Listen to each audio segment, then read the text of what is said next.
Friday, the 14th of August, 2020.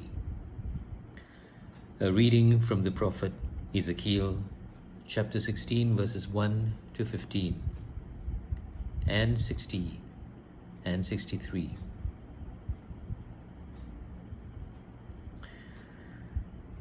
The word of the Lord was addressed to me as follows: Son of man, confront Jerusalem with her filthy crimes. Say, the Lord says this: by origin and birth you belong to the land of Canaan. Your father was an Amorite, and your mother a Hittite.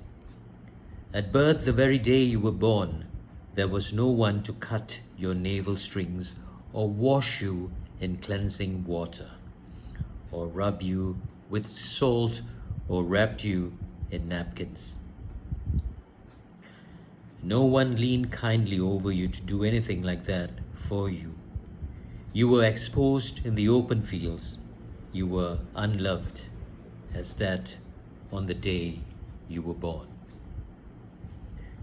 I saw you struggling in your blood as I was passing, and I said to you as you lay in your blood, live and grow like the grass of the fields. You developed, you grew, you reached marriageable age. Your breasts and your hair grew, but you were quite naked. Then I saw you as I was passing. Your time had come, the time for love. I spread part of my cloak over you and covered your nakedness. I bound myself by oath. I made a covenant with you.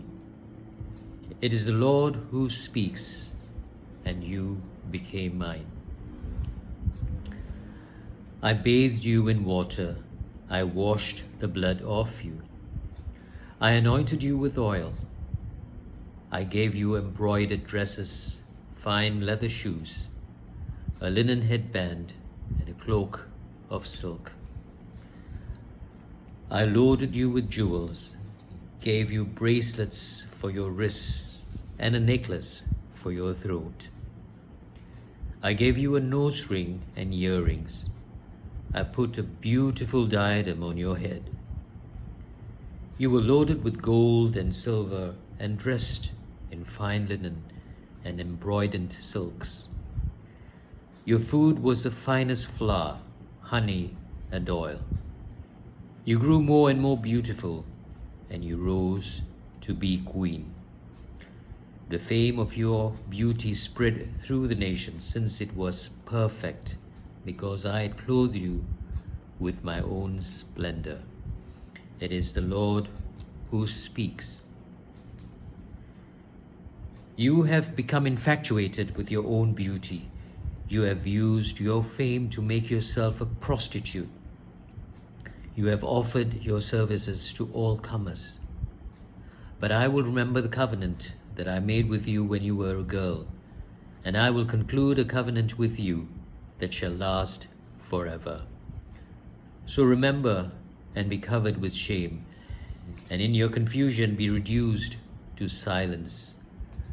When I have pardoned you for all that you have done, it is the Lord who speaks. The word of the Lord. Now we're reading from the Holy Gospel according to Matthew chapter 19, verses 3 to 12.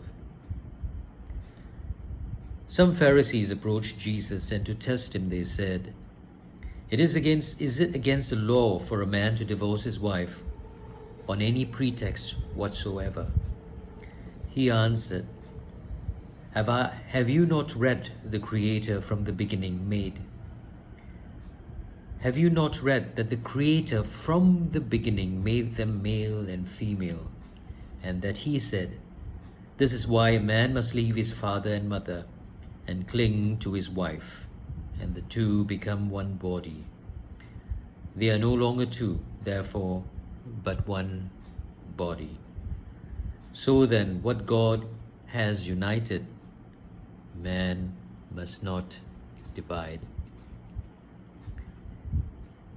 They said to him, "Then why did Moses command that the writ of summons of dismissal should be given in cases of divorce? Is it because you were so unteachable?"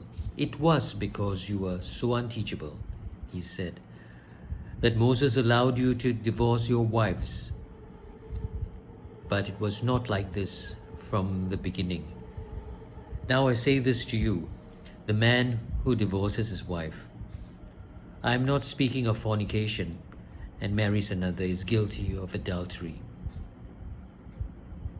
The disciple said to him, "If that is how things are between husband and wife, is it not advisable to marry?" But he replied, "It is not everyone who can accept what I have said, but only those whom it is granted. There are eunuchs born that way from their mother's womb. There are eunuchs made so by men, and there are eunuchs who have made themselves that way for the sake of the kingdom of heaven. Let anyone accept this who can." The Gospel of the Lord.